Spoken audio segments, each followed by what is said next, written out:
নমস্কার বন্ধুরা, কেমন আছো? আশা করি সকলে ভালো আছো। চলে এলাম নতুন একটা ব্লগ ভিডিও নিয়ে। আজকে আমি বানাবো ব্রেড পাকোড়া। পাকোড়ার জন্য আমি একটা আলুর পুর বানাবো। সেই জন্য আলুগুলো আমি প্রথমেই সিদ্ধ করে রেখেছিলাম। এখন খোসা ছাড়িয়ে নেব।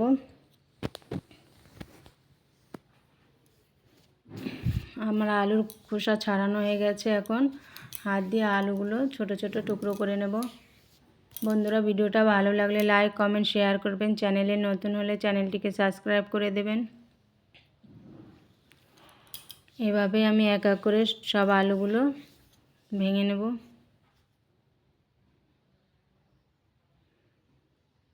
এখন আলুর পুরের জন্য আমি মশলা তৈরি করে নেব। লঙ্কা দেব মশলাতে, রসুন, পেঁয়াজ, জিরে গুঁড়ো, ধনে গুঁড়ো, গোলমরিচ, গরম মশলা, সামান্য জল দিয়ে একটা পেস্ট তৈরি করে নেব।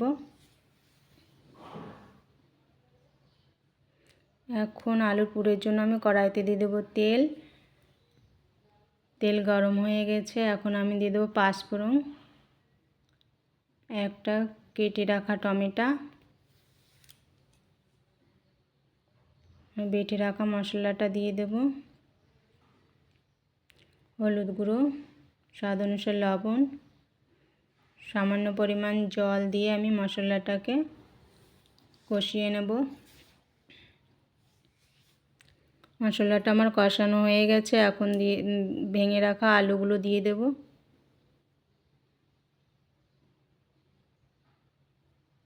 আলুটা শুকনো শুকনো পুর বানাবো। এখন একটু আদা কুচি দিয়ে দেবো। বন্ধুরা, আদা কুচিটা আমি এখন এই জন্য দিলাম, পাকোড়ার মধ্যে একটা সুন্দর গন্ধ বেরোবে। বন্ধুরা, আমার পুরটা তৈরি হয়ে গেছে। এখন সাইডে রেখে দেবো ঠান্ডা হওয়ার জন্য। এদিকে আমি ব্রেডগুলো তৈরি করে নেব। ব্রেডের সাইডের অংশটা কেটে আমি বাদ দিয়ে দেব। ঠিক এভাবে সব ব্রেডগুলো আমি কেটে নেব।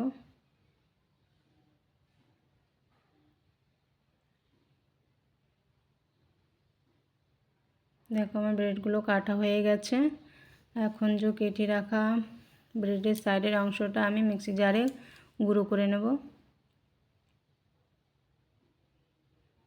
এখন একটা পাত্রে এক বাটি ময়দা, সামান্য পরিমাণ লবণ আর অল্প অল্প জল দিয়ে একটা ব্যাটার তৈরি করে নেব।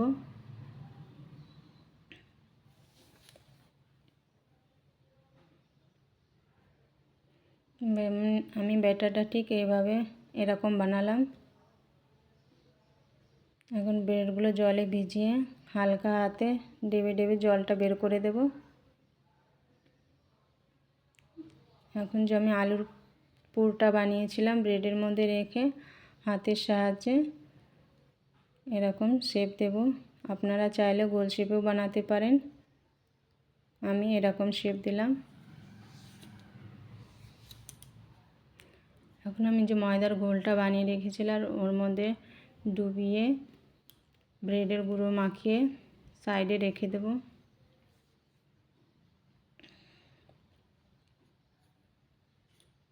এভাবে আমি এক এক করে সব পাকোড়াগুলো তৈরি করে নেব।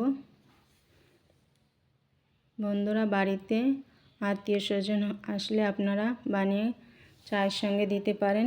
খুবই ভালো লাগে খেতে। বন্ধুরা, ভিডিওটা ভালো লাগলে লাইক কমেন্ট শেয়ার করবেন।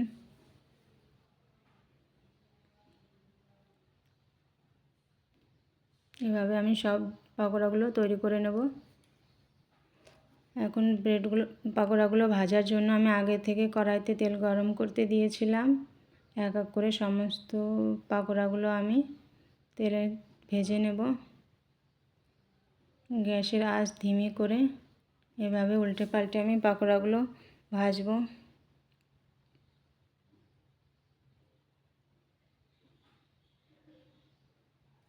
আমার পাকোড়াগুলো ভাজা হয়ে গেছে। এখন তুলে নেব। বাকি পাকোড়াগুলো এভাবে আমি ভেজে নেব। বন্ধুরা, ভিডিওটা কেমন হয়েছে কমেন্টে জানাবেন। আপনারাও বাড়িতে বানিয়ে খাবেন, খুবই ভালো। আজকের মতো এখানে শেষ করছি। দেখা হবে আগামী ভিডিওতে। সকলে ভালো থাকবেন।